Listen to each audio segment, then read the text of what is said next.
Dode is speaking of the Choter.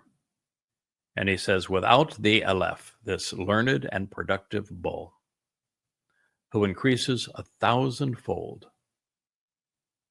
the manger and the crib are empty.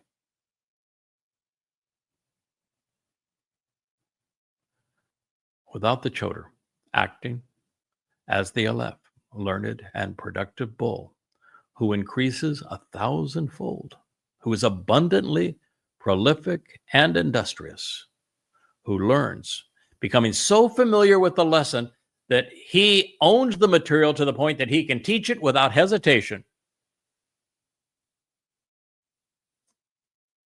Without him, the manger and the crib, where the flock would live and be nourished, where the children of the covenant would be born and protected,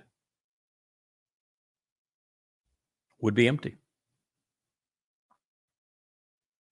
Now, that's a lot of responsibility for a person. Now, of course, the Choter is given, as we now know, the 7 spirits of Yahweh to make this happen. He has the endorsement of the King of Kings going for him.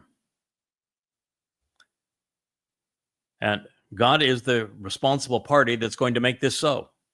But nonetheless, God works through people, and through this Choter, through this learned and productive bull, who increases 1,000-fold, the manger has sheep. The crib has children. And without him, they don't. Think of that. I mean, the responsibility of that. And then put it in the perspective of what we know. According to Yahweh, and the evidence is clear, from 3000 BCE, when Dode wrote these words, for example, when he explained in first person that he was going to fulfill Pesach, Matzah, and Bakorim, that he said, I am going to be that guy that is crucified, that I'm going to be the one who takes your guilt into Sheol to deposit it there so that you're perfected, and then I'm going to be the firstborn of firstborn children. When he wrote about that, and we find in all of his Mizmor that he's constantly talking about his role that he has volunteered to fulfill. And we come upon Yahweh's name, and we come upon the terms and conditions of the covenant, and we come upon the purpose and the meaning of each of the 7 Moed Mikre and what they contribute to us, and when they have been fulfilled and will be fulfilled, and by whom. That none of that was known from the time that of the last prophet 2,500 years ago to the time that Yahweh asked me to perform in this way. No one. God said, I looked for someone. I never found anyone who would listen to me. Not a single soul knew any of this. And then, wham. Yahweh says, you're my guy. I'm going to make it possible for you to know this. And once you know it, you're going to share it with my people. You're going to write it down and then speak it out. And if that did not occur, there wouldn't be a single member of the covenant family. There would be no Shabuah harvest. There would be no Teruah gleaning.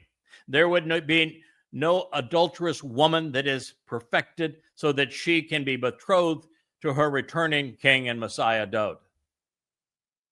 There would be no one that knew Yahweh's name.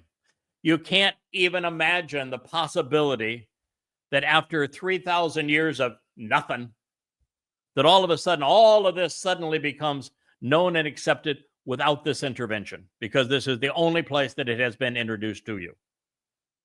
And all of that time.